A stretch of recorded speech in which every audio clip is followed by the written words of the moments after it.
Hey there, friends. I've been thinking. We all have our strengths, right? I can do this, but I'm not so great at that. I'm pretty good at talking to people, but I'm not so great at adding things into a website or app. Oops. I love speaking, sharing stories, social media, all those hashtags and algorithms. Yeah, that's a jungle I haven't quite figured out yet. Coming up with ideas that bring folks together, I'm all about it. But bookkeeping, let's just say numbers, and I don't exactly get along. But that's okay, because someone out there is good at those things. And when we work together, magic happens. See, Community Pay It Forward has never been about one person.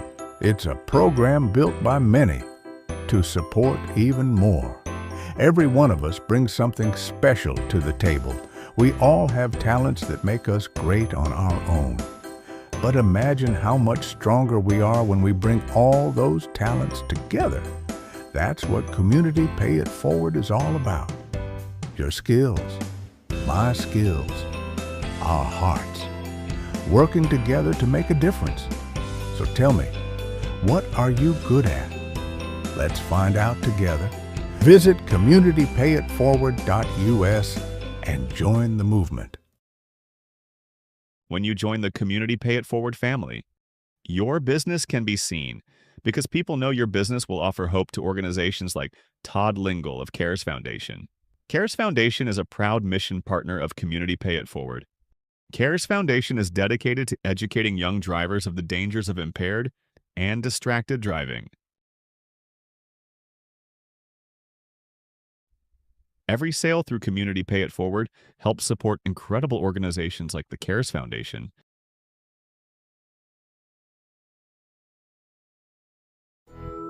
We have a beginning. 2 full boxes. Getting ready to go to Northern Colorado hospitals. Congratulations to everyone who's been helping us with this and everyone who's going to continue. We are starting this off in a really good way. Please make sure you continue to drop off books, collect books, or donate via our QR code or the link below.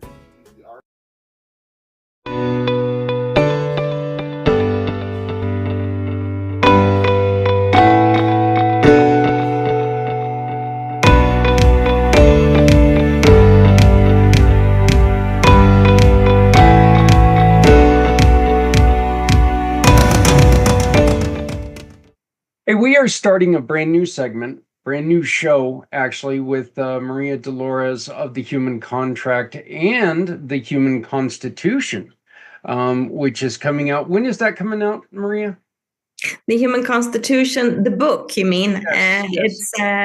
It's fairly soon, or if it's not out already when you're watching this. So, yeah. Okay. Yeah. So, yeah, and you can find it on Amazon? Mm-hmm. Yes. All right. We'll have to go and pick that up. So, and maybe what we can do is we can get people to participate in the show, and we can give away a copy. So Yes. we'll work on doing that.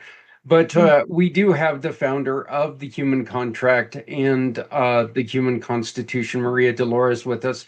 We're going to be talking about, just treating each other with the respect, with the dignity that we all want to be treated. To break it down, we're going to go back to when we were 10 years old and mom and dad tells us, treat people like you want to be treated. Well, we're going to explain why this has become so important. And one of the things, Maria, that you do is you are very present all over the world in people's burials. And can you explain what you do and what is the purpose of your participation in that? Yeah, thank you, Zach. And I just love these conversations with you, and I want to start there because I so appreciate you.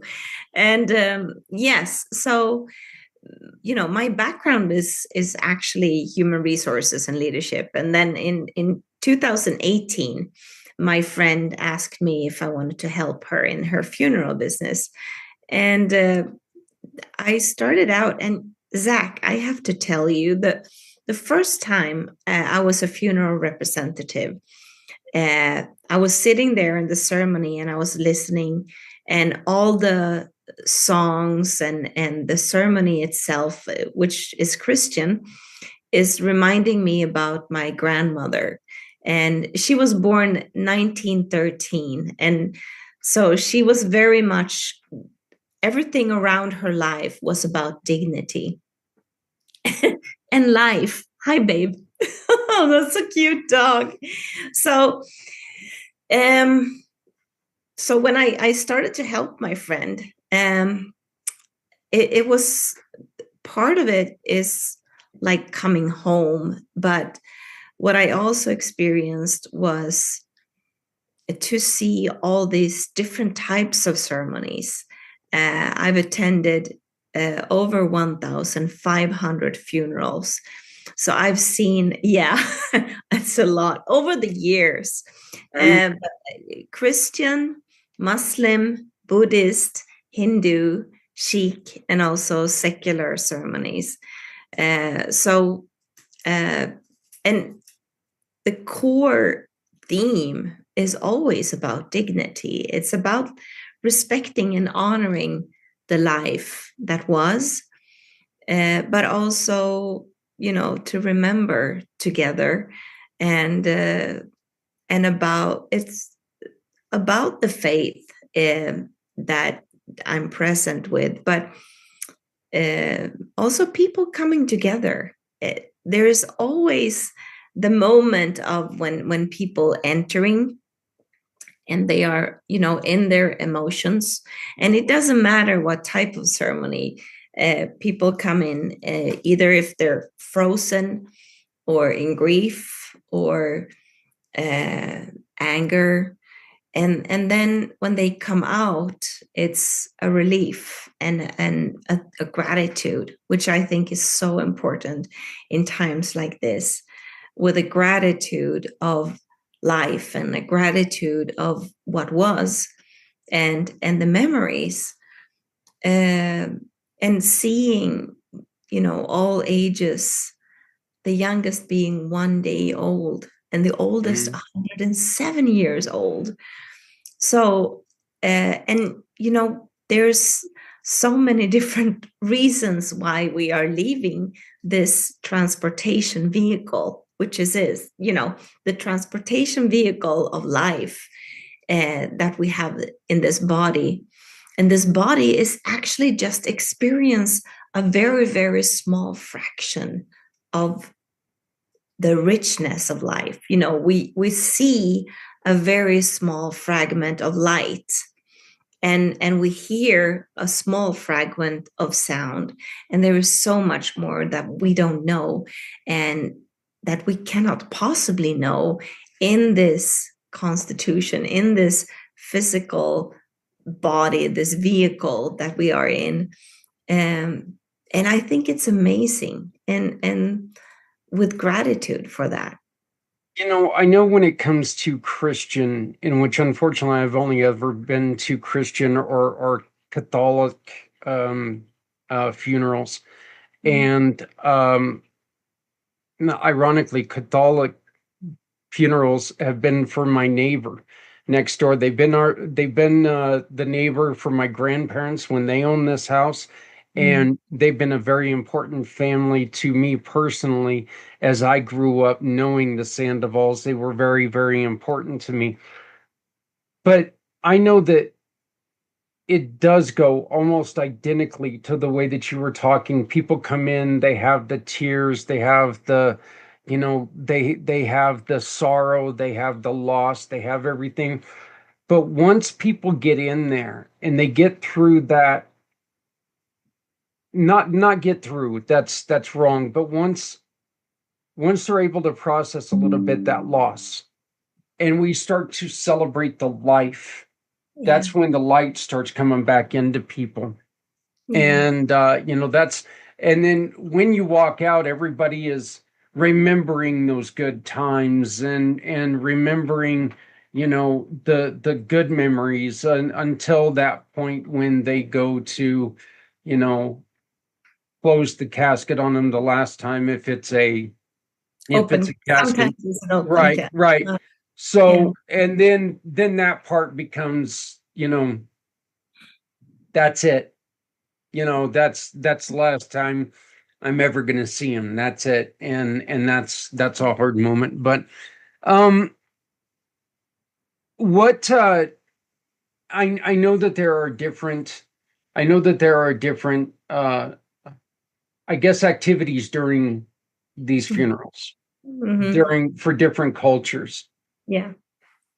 Without trying to put any of them down, which is the one that is more focused on the person themselves, and which is the one that's more focused on the people who are in the audience? Because I think a lot of time we focus on the people in the audience, the people who have lost, rather Mhm. than the person who is lost. Uh, I would say a, a part of what is the common theme in all the different ceremonies is coming together, remembrance, and it's about, you know, the message that the religion is carrying, but it's and to have your closure. So it's really a common theme. But I mean, with Buddhism, it's a lot of a chanting and to encourage the soul to move onwards. And yeah, it is different with different themes, and with some religions like Hinduism, it's always cremation, which is not, which can almost seem offensive for some sections in religions. So, but what I really think is important is, and that's the human constitution. That is not a religion. It's about life here and now, and it's not about previous or coming lives.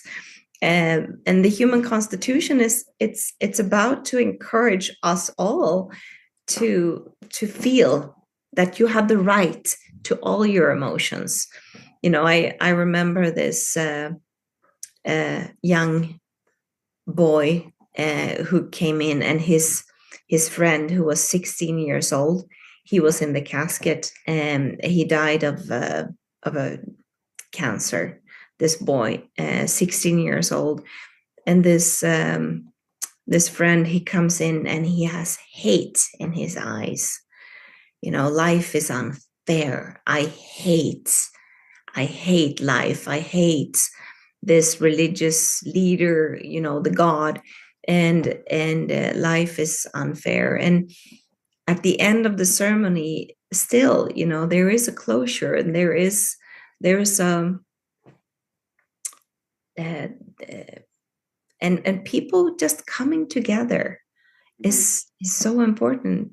And sometimes I see my role as, you know, I'm the person who's greeting everyone who's coming and saying hello and welcome, and my name is Maria, and I'm representing the funeral agency, and let me know, like a hostess.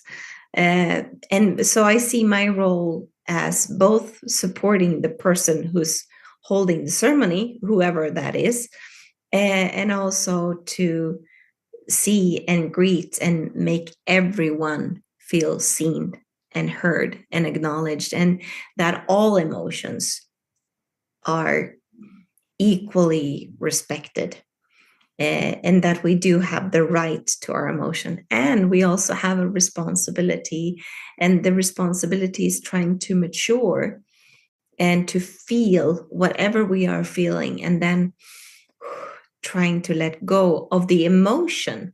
We do not need to let go of the memory. It's No. rather to, to remember with grace and with care, and to let go of to forgive yourself and to forgive the person, because sometimes we do things or we don't do things that we feel is that we don't want to forget or forgive. And to forgive is not to it's not for the others' sake, it's for your own sake to let go. Yeah, you don't want to walk around the rest of your life with that guilt, put upon yourself, because, truthfully, you're the one who's going to have that guilt, and it is you who's holding it in place there. Yeah. So, there is no such thing as letting it go. Yeah, guilt or blame. Forgiveness. Guilt or blame or shame, those three. It's either, I feel guilty, or I'm blaming, and I feel ashamed. And yeah, we humans, we sometimes, we don't treat each other that nice. No. And there is, and that's why the fourth principle in the human constitution is about power, and that is to take your rightful space and your rightful place. And sometimes it's to have boundaries and say, okay, you did that to me, and to say to yourself, I forgive you, but now, you cannot hurt me, and to have boundaries and say, okay, so I don't want to have anything to do with you anymore. I'm done. And to have that boundary, and you have the right. You have the right to your power, and you have also responsibility and to respect others' powers and others' boundaries. Oh, Zak, it was so much fun. The other day, I was talking to a friend of mine, and we were talking about dignity. And he was like, Maria, you're always talking about dignity. What is dignity anyways? What is that for you? And I said, it's like, Zak, it's as if you are having the crown on your head, because you are the king in your life, and to treat everyone else as royalties. So I am the queen in my life, but not to see, the power abuse, but rather, with dignity and with mutual respect, to be in your power, to be in a graceful mutual respect. That's as it's as you are being a diplomat and meeting another person who's the king of their country, their life. So that's how you got to treat it. You mentioned your grandma, Maria, and I really want to talk about this real quick. Born in 1919? She was born in 1913. 1913. Yeah. He grew up and started to become an adult when there was not a lot of care about other people's dignity. Was that where a lot of your thought about this was born, because of what she saw? Because you guys are a lot closer to where all of that happened than we are. So your grandmother was probably right, saw a lot of things that us in America could have never imagined seeing. Yeah. I'm not really sure what you're referring to. In Sweden? World War II is what I'm talking about. Oh, She grew up during World War II. Yeah. Yeah.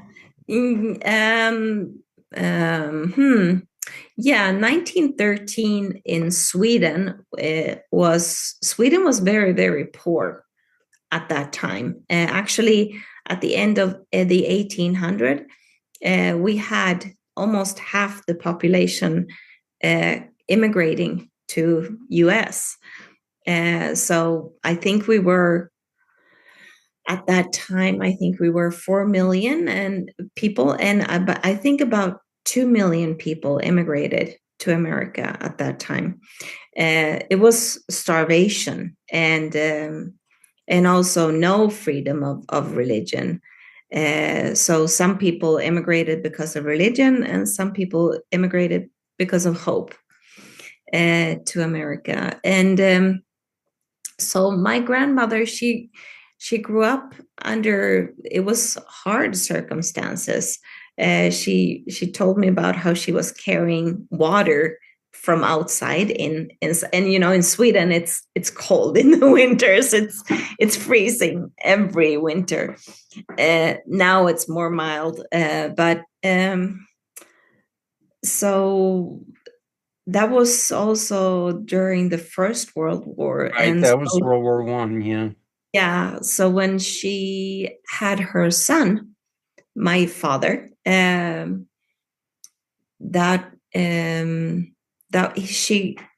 he was born 1942, so that was in the middle of the war. Mm-hmm. And Sweden have been in peace for 200 years. So we haven't had war. But I remember she told me that they had the bags standing in the entrance, packed every single day, ready to go. So hard times, but since Sweden sort of survived during the war, and we have steel and forest industry, we did very, very good in the after the war. A lot of profit for us as a society, and the booming of the steel industry and rebuilding. Being part of all the reconstruction that had to be done in Europe and in Germany, probably even up into Russia, I would imagine, or not up into for you guys, like straight over for you guys, but yeah. So, but she did grow up in a time where, I mean, let's just be honest, it's one of the worst shows of lack of caring about someone's humanity. And I mean, the way that what happened to the Jewish people was just, it was traumatic. And I mean, it's still traumatic today when you think about how many people died just because of a culture, because of because of who you are, who you're born into. And I think that, I mean, it's scary that still goes on today. Yeah. Yes. And also, and that specific era is a very, very dark chapter in our human history. And, very unfortunately, or I don't know, I don't really know the word. Sorry, I'm Swedish. You had it right. Very unfortunate. Yeah. Yeah, but I don't really think, the word unfortunate is really carrying the weight of what I want to say, because we have had this behavior as a species for many, many times. I mean, they've had mass extinctions in China, which is, twice as much of the people who died during the Second World War. And also the wars that, like the horrible in Africa, when people were genocides there, yeah. And the genocides. So the Middle East. Yeah. Or, if we go even further back, the Aztecs, and how European have been plundering the world, really. So we have we have so much to do, and to acknowledge, Yeah. with dignity, saying like, yeah, this happened, and just to acknowledge what happened, and trying to make things right, whatever we can do today, to try to do that with dignity. So we're talking about dignity on all the levels, dignity with your and with the rights and responsibility for your body, and dignity in our relationships, and but also as a community and as a species. Um, so So, Maria, we're now into December. yeah, So we're now into the beginning of, or the end of this year. We're getting rid of the year 2025, and then we're heading into a new beginning. era. Let's Yeah, say we're a heading new into a era. new era. We're heading Yeah. into a new beginning. Hmm. What is the one? Why don't you give us like just a lesson on the human, on the first level of the human constitution? Why don't you just give us an explanation of what the first level is, and then next time we record, we'll go on the second level, and we'll just keep building up on the human constitution. But why don't you explain the first Okay. constitution, and we'll go from there. Yeah. So the first principle is that you are born with rights. The child that I talked about, who was only 1 day old. We are born, from the day that we are born with rights, and that we all need to mature with our responsibility. And the first principle is about the body, that you have the right to your body and you have a responsibility for your body. And what is that responsibility? Well, it I would say it could be just the basics, that you have the right to sleep and food and exercise, and also with touch, that and but also with responsibilities of saying, this is what I want, this is what I need, and to care for this transportation vehicle that we all have, and the experience that we have in this life. So that's the first principle. I would also add to that you have the right to be comfortable in your own body. Mm. We, you know, I'm a bigger guy. I don't hide it from anybody, and I have fun with it. Yeah. There's nobody who could fat shame me if they tried, because I enjoy being a larger human being. It's Okay, part of cool. me. It's Yeah. part of who I am. I Yeah. enjoy that. And Yeah. I think that we should be able to live in the body that we are comfortable in. And damn anybody who thinks that they need to change us. We don't all need to be, the super model style. We don't have to be that. No. Be in your body, be happy with who you are. If you're not happy, that's when you can make a change. But make that change for you, not because someone else is pressuring you into doing it. If you're with somebody who's pressuring you into doing something to your body, you need to get out of that relationship, because they're telling you that you're not good enough for them. So, Yeah, absolutely. Yeah, definitely. Good one, Zach. And I agree.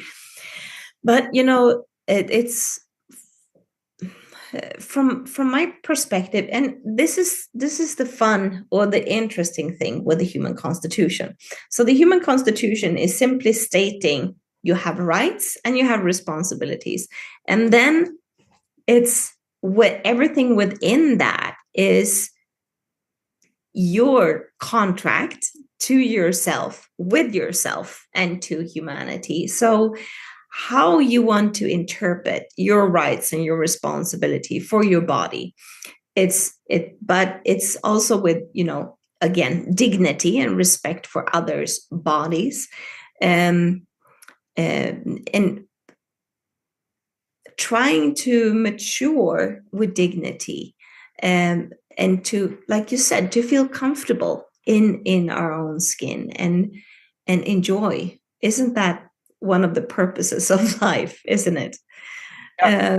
Yeah. So, but it's also, to mature for me is also to strive with health, and not to say, uh, I don't care about any of you. I can eat as much as I want, and then it's becoming unhealthy, for your heart and your, or I can drink as much as you want, and you go into, destructive, and so it's always a balance, but that's the journey. That's the journey of life. And what is mature for you?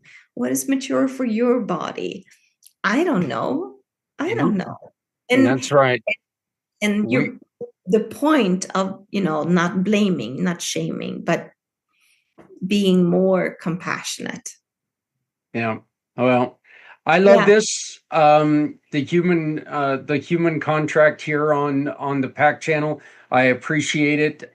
You can support Maria and Stefan and everything that they're doing by scanning the QR code that you see on your screen right now. Support that, shop with any of our partners, and you can become a support for Maria to continue to fight things like trafficking and hunger and lack of dignity, and try to teach, try to give lessons, and try to give hope to the hopeless. So, there's a lot that you can do by simply scanning the QR code that you see on the screen, going to their website, sign your human contract, and become part of the mission. And then shop for things that you need and support them by just attaching the receipt to it. So, Maria, we've got our first one in the books. I'm Yes. excited for this. I think this is going to be a great journey. Yes, and exciting. Thank you, Zach. So, all right, we will see you again next week. Yes.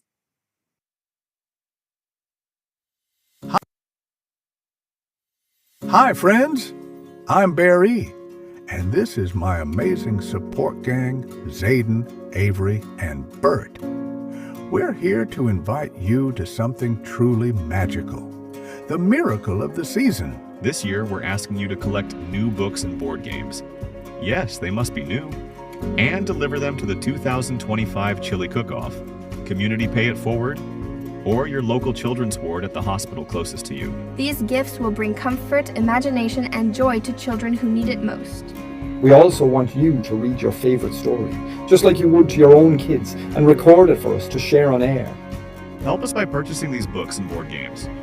Open the cover and sign it with your family name, leaving the 2 blank for a nurse to fill in. Let's celebrate the beauty of every tradition, every story, and every act of love. Tell us about your favorite holiday memories. What did you celebrate? What moments with family and community do you cherish most? Your voice could bring a beloved tale to someone who's never heard it before. Businesses, we need you too. Sponsorships help us reach more families and make this season truly miraculous. Join us in showing your love for the community. Join us us for the miracle of the season. Visit communitypayitforward.us to learn more, get involved, and share your story.